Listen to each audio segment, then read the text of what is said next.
Welcome everyone to Frank Analysis. I'm your host Franco. So NOAA just put out this report 2 days ago on August 12th, 2020. They report that an international climate report finds that 2019 was among the 3 warmest years on record.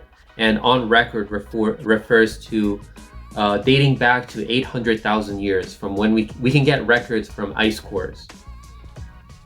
So based off of those documented 800,000 years worth of information, 2019 was among the 3 warmest years. So the article goes on to mention that the globe had another year where all-time records were either challenged or broken, as 2019 ranked among the world's hottest. What's more, greenhouse gases peaked to their highest levels on record, according to the 30th Annual State of the Climate Report.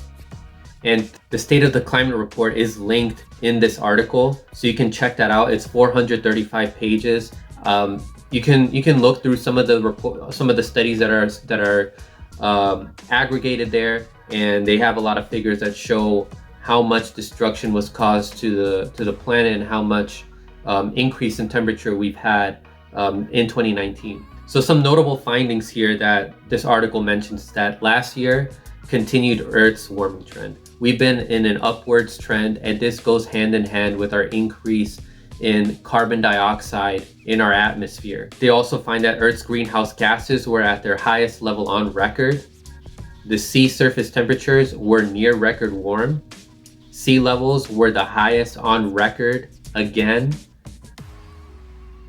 And this is for the 8th consecutive year. The Arctic and Antarctic saw near record warmth. And last, the Indian Ocean dipole affected weather from Africa to Australia.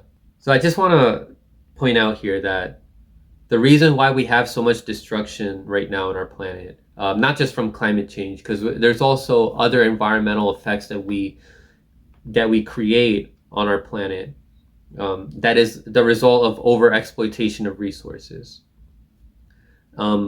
A lot of this destruction was exacerbated ever since the start of the Industrial Revolution, and it's been an upward trend. It has not stopped. The reason for that is because capitalism goes hand in hand with imperialism, which goes hand in hand with stealing resources and over exploiting those resources, which goes hand in hand with the destruction of our planet.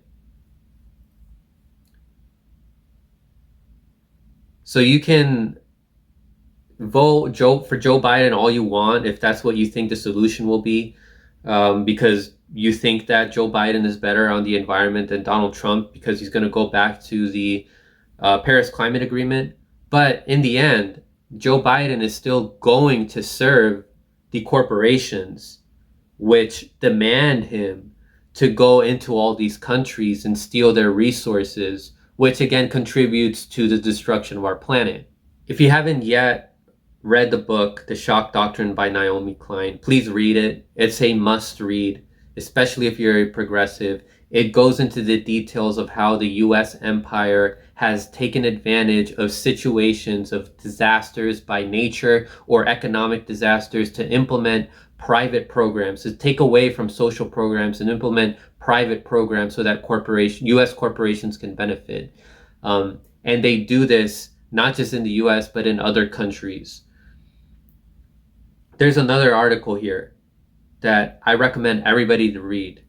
This explains what I was talking here about how capitalism is tied to imperialism and the destruction of our planet. This is called the Green Shock Doctrine, and it's written by the Global Justice Ecology Project.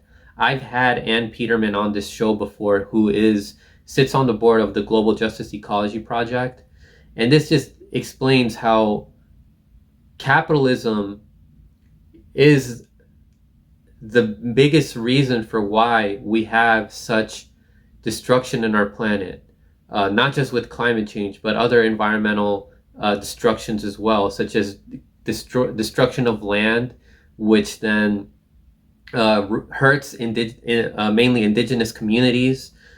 So I suggest everybody to read that.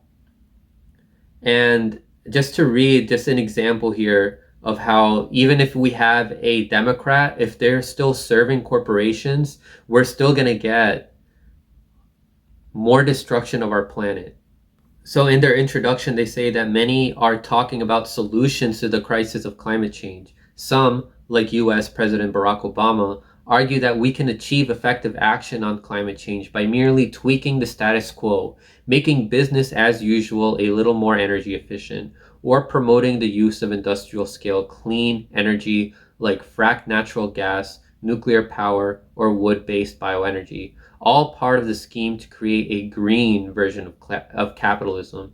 Others feel change will best be achieved by divesting from fossil fuels. Still, others believe lobbying UN delegates and politicians is the best way to avert climate catastrophe. Again, read the whole article for more details. There's a lot to explain here that we don't have time for this video, but just know that, again, with corporations in charge of our democracy, like we don't even have a democracy, that's an oligarchy. Climate change is only going to continue to exacerbate.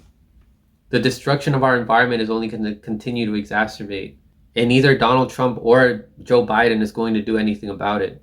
The Paris Climate Agreement is the bare minimum. And again, Joe Biden is still going to do whatever the corporations tell him to do, which is further destruction of the planet, further sanctioning of Venezuela for their oil, further sanctioning Syria to build a pipeline through there, further sanctioning of other countries for fracking, to overexploit fracking in the US, just like Barack Obama did, further opening the Arctic to drilling, further making the chemical industry more powerful, causing there to be more pollution of plastics and other harmful chemicals that later end up in your body. So now what can you do instead of voting for Joe Biden? The lesser of two evils strategy, which hasn't ever worked because the lesser evil always gets worse and worse every election.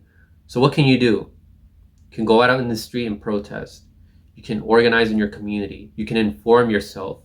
Listen to indie news like this, like some of the other ones that I listen to, like the MCSC Network, the Jimmy Dore Show, Jamal Thomas, Democracy at Work with Professor Richard Wolff.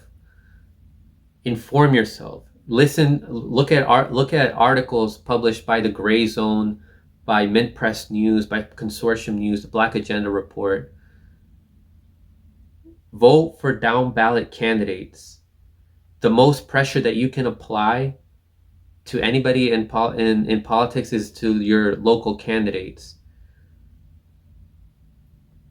So make sure you elect the most progressive candidates locally, and also elect the most progressive congressmen and congresswomen that are representing your districts. So that's the best way to fight against climate change. It's to fight against the oligarchy in the strategies that I just mentioned. Informing yourself, voting down ballot for progressive leaders, and protesting.